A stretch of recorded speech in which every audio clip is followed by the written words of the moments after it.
Sushrut, father of plastic surgery.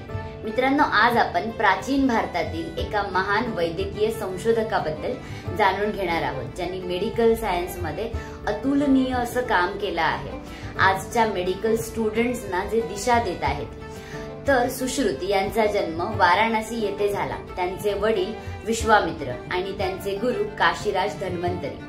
त्यांनी तक्षशिलामध्ये आपलं शिक्षण पूर्ण केलं।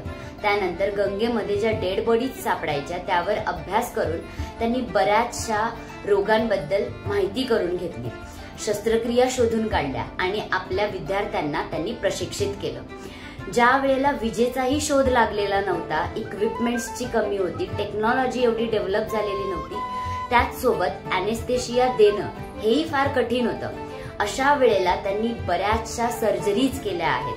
हात तुटलेले, पाय तुटलेले, नाक तुटलेले असे बरेचसे लोक त्यांच्याकडे यायचे आणि सर्जरी करून घ्यायचे।